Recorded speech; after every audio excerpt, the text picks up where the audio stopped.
Bonjour, j'aimerais vous partager une histoire à propos d'un couple qui s'aimait beaucoup et qui voulait s'offrir des cadeaux à Noël. Noël était proche et aucun d'eux n'avait assez d'argent pour acheter des cadeaux. La femme sort faire les courses et en fin d'après-midi, il ne lui restait que 2 francs. Elle voulait acheter une chaîne pour la montre de son mari. Alors, elle a eu l'idée de vendre ses beaux cheveux longs.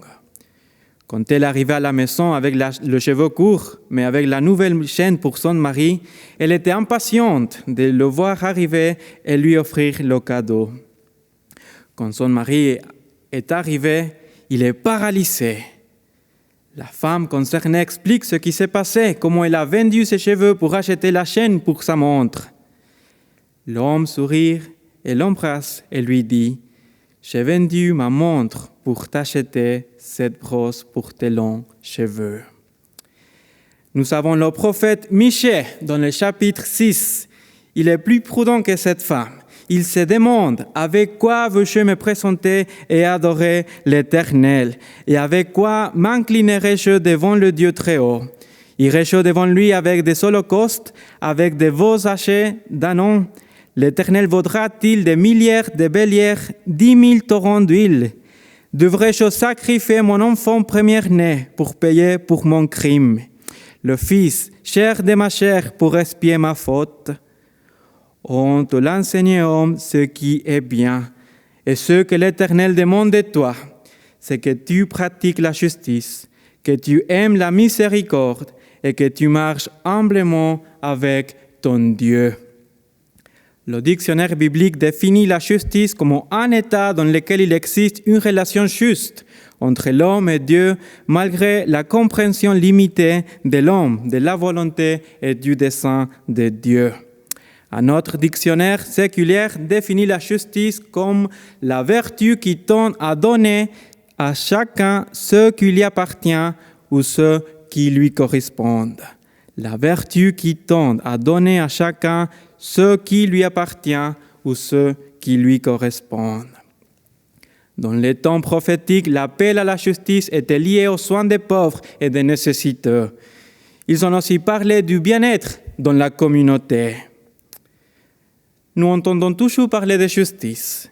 Chaque personne a des conceptions différentes de la justice. Chaque classe sociale ou chaque parti politique, même des religions, ont leur propre perspective sur la justice. Dans l'armée du salut, l'accent est mis sur la justice sociale.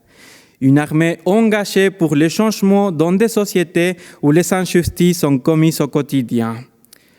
Pendant que d'autres laissent Dieu de côté dans le traitement de ces questions, nous, chrétiens, partons du principe que Dieu est le Créateur, le préservateur de toutes choses.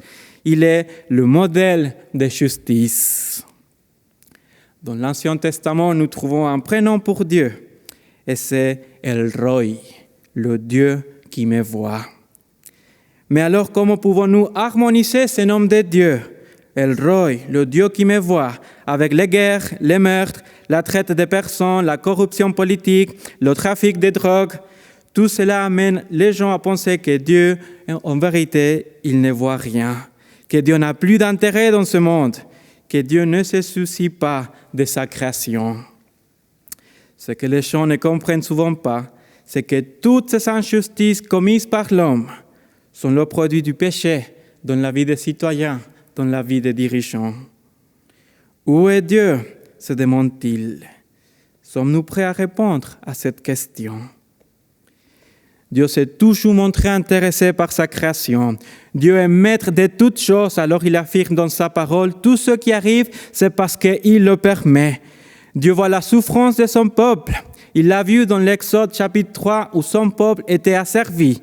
Et là, Dieu a appelé un homme, Moïse, pour libérer son peuple. Dieu a utilisé ses prophètes pour prêcher la repentance, pour annoncer à ceux qui pratiquaient l'injustice qu'ils se repentent. Les prophètes ont aussi annoncé à ceux qui vivaient l'injustice dans leur propre chair qu'il y avait une espérance en Dieu, que Dieu allait venir avec son salut et avec sa délivrance. Mais aujourd'hui, Dieu nous appelle, nous, ses enfants, son armée, à pratiquer la justice. Combien de personnes vivent dans le péché, loin de Dieu? Aujourd'hui, il y a encore des injustices. Il y a des enfants qui sont victimes du trafic de drogue. Il y a des filles qui sont victimes du trafic humain. Et qui fera quelque chose? Qui va y aller? Peut-être que vous vous demandez, qu'est-ce que je peux faire? Qu'est-ce que nous pouvons faire face à ce monde tellement brisé par le péché et les injustices? Dans Matthieu chapitre 5, verset 6, Jésus parle de ceux qui ont faim et soif de justice. Heureux car ils seront rassasiés. Montrons que Dieu est toujours là à travers nos vies engagées pour la justice. Non la mienne, ni celle de ce monde, mais celle de Dieu. Nous sommes appelés à pratiquer la justice. Dans son énoncé de mission, Jésus a dit en Luc chapitre 4, « L'Esprit du Seigneur est sur moi, parce qu'il m'a oint pour annoncer une bonne nouvelle aux pauvres. Il m'a envoyé pour guérir ceux qui ont le cœur brisé, pour proclamer aux captifs la délivrance et aux aveugles le recouvrement de la vue, pour envoyer libres les opprimés, pour publier une année de grâce du Seigneur. » Voici un exemple de ce que je peux faire face aux injustices. Dans le deuxième point, on t'a fait connaître, homme, ce qui est bien et ce que l'Éternel demande de toi, c'est que tu pratiques la justice et que tu aimes la miséricorde. Et là, il semble avoir une contradiction. Si la justice est de donner à chacun ce qu'il mérite, la miséricorde est de donner à quelqu'un ce qu'il ne mérite pas. C'est cette faveur imméritée d'un supérieur à un inférieur. Comme nous ne méritons pas le salut de Dieu en Jésus, mais dans sa miséricorde, nous pouvons être sauvés. La miséricorde est un mot qui a été oublié en ce temps. De nos jours, il nous est très difficile de pardonner. Il n'y a pas de place pour le pardon aujourd'hui. Comme cette dame en Suisse romande, son voisin avait coupé un arbre, mais une grosse partie est tombée dans la propriété de cette dame. Alors le voisin arrive et lui propose de l'aider pour enlever ce qu'il avait fait, mais la dame lui répond « Non, monsieur, laissez tout comme ça je vais me rappeler à chaque fois que je vois cette partie de votre arbre que je suis fâché avec vous. » On est plusieurs fois comme cette dame. On laisse des choses dans notre cœur et on ne donne pas la place au pardon. Il paraît qu'avoir de la miséricorde est un signe de faiblesse. Chacun veut que ceux qui font le mal obtiennent ce qu'ils méritent. Je ne sais pas, mais quelqu'un a semé l'idée que si nous ne volons pas ou si nous ne tuons pas, nous sommes justes. Nous sommes de bonnes personnes capables de juger ceux qui font le mal. C'est la première phrase qu'ils vont utiliser pour démontrer qu'ils sont de bonnes personnes. Et on le voit souvent en tournine, quand on demande s'ils sont sûrs d'aller au ciel.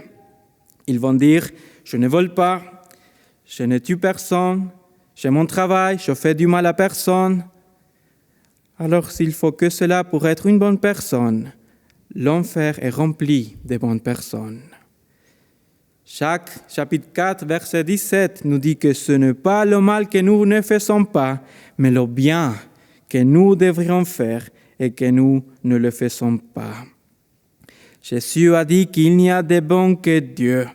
Et le plus je me rapproche de Jésus, le plus je trouve combien de choses il faut changer dans ma vie et transformer. Alors qui parmi nous peut être un candidat pour être un modèle de miséricorde et de justice? Encore une fois, le modèle de la miséricorde de Jésus. Quand une certaine femme, dans Marc 14, est entrée là où Jésus était et a commencé à laver les pieds de Jésus avec du parfum et ses cheveux, Jésus a exalté son œuvre et non celle de celui qui lui avait invité, qui croyait être lui-même juste. Il croyait qu'il savait mieux comment utiliser l'argent de ce parfum. Mais son idée, même si bien intentionnée, même si c'était juste, même s'il aurait fait du bien à plusieurs personnes, elle était loin de la pensée de Jésus dans ce moment-là. Donc, aimer la miséricorde, c'est voir les autres avec les yeux de Jésus. Non pas comme je le vois, non pas comme les gens le voient, mais comme Jésus le voit. Est-ce que tu sais comment Jésus te voit aujourd'hui? Il te voit avec amour, avec plein de compréhension et pardon, comme une vie précieuse pour qui il a donné sa vie. Il te voit avec miséricorde. Vous qui autrefois n'étiez pas un peuple et qui maintenant êtes le peuple de Dieu, vous qui n'aviez pas obtenu miséricorde et qui maintenant avez obtenu miséricorde. Nous sommes appelés à aimer la miséricorde. Dans d'autres versions, il est dit être amis de la miséricorde. Et dans l'armée du salut, ces deux mots sont présents. Nous sommes appelés à être les amis de ceux qui n'ont pas d'amis et nous sommes appelés à aimer ceux qui sont difficiles à aimer. Et finalement, la dernière chose dans Michée 6, marcher humblement devant ton Dieu. Qu'est-ce que c'est l'humilité? L'humilité fait partie du caractère de Dieu. Nous le voyons dans plusieurs passages où il parle de sa grandeur, de sa toute-puissance et de la façon dont il s'évite de tout cela en se faisant homme. Nous le contemplons dans cette humble crèche à Noël, dans cette manière impuissante, dépendante, humble. Un esprit humble fait que Dieu envoie la bénédiction. C'est la prière du publicain qui a trouvé grâce devant Dieu à cause de son humilité. Paul, dans Philippiens chapitre 4, verset 12, décrit son affliction à vivre dans la pénurie, mais précise que la vertu est dans l'acceptation de cette expérience. Et il arrive à dire dans le verset 13, « Je peux tout par celui qui me fortifie. » Humiliez-vous donc sous la puissante main de Dieu, afin qu'il vous élève au temps convenable. À Pierre, chapitre 5, verset 6. Dans la vie, on ne nous demande pas de nous humilier. Ils partent tous de grandir, de triompher, d'être les premiers.